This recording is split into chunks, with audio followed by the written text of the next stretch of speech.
Welcome to TechNOW. I'm your host, John Reed, also CEO of CATA Alliance, and we're joined today by Steve Rodin, President and CEO of Storagepipe Solutions.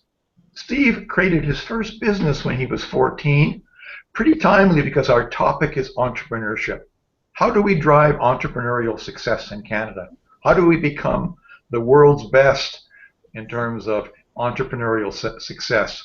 So Steve, give us a little bit of an elevator pitch on your company, and then share some of your insights on that entrepreneurial energy and bubble. How do we create it in Canada?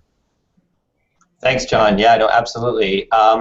So yes, as you mentioned, I'm the CEO of Storagepipe, and we're focused on online backup and recovery and disaster recovery solutions and services for the business market, and we also work heavily with partners both in Canada and the US and around the world in using our technology to assist companies in protecting information. That's essentially what we do.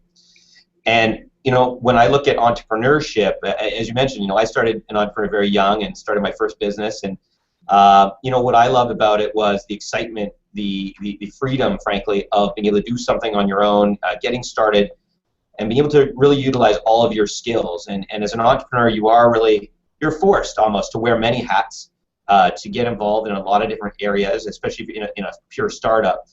And it does stretch your imagination and stretch your skills in many cases.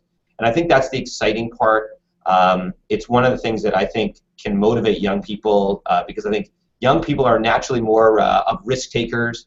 They're more interested in doing things on their own, and if we empower them with the right capabilities and we give the young people more freedom to do that and more resources and skills, and they build that, then they can certainly start many different kinds of businesses, and they can really be successful at it. Frankly, we've got a great Canadian ecosystem of small companies and larger companies that can assist, and lots of entrepreneurs now have had a lot of experience in working, especially in technology.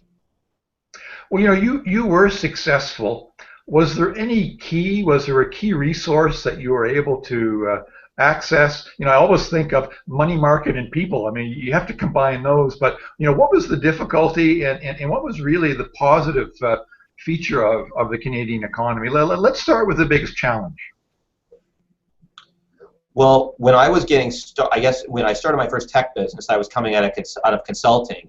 And I think what that gave me was a grounding in some of the fundamentals and skills that I needed to have in order to start a business. So I still think it's very important for young entrepreneurs to build the skill through education, whether that's technical education, financial education, scientific education. But one of the things that we didn't really have, and one of the things that you have to kind of build on the fly and that you have to build in your teams is sales, I think. And sales can be critically important when you're looking at young companies, because you need those first customers, right? Those first people that are going to look at your idea, look at your concept, or look at your actual product and give you a shot. And so you've got to find those willing companies or those willing people to take it on. And I think sales and marketing and finding your market and being very specific about that is critically important when you're getting started in a new business. And I think that was one of the things that, in terms of when I was getting started, we were getting out there, we were developing an idea, but we were changing on the fly, and I think that is what you sometimes have to do. You have to develop the product initially, and now a big word is pivoting. You have to change and pivot around a concept, but I think that's always been the case. I think you've always had to be very nimble as an entrepreneur and as an entrepreneur organization, just to be critically important for that.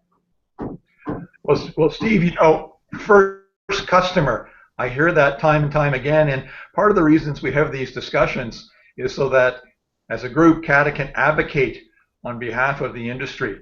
And I've heard the importance, certainly with governments, we've tried to stress, think about that Canadian purchase, what it means for international sales. So I think this morning you've given us a very good perspective on entrepreneurship. You started your first business at 14. You've also given us some good pointers for a go-forward plan. So thanks for joining us for TechNOW, and thank you for sharing your insights. Thanks for having me, John. Take care.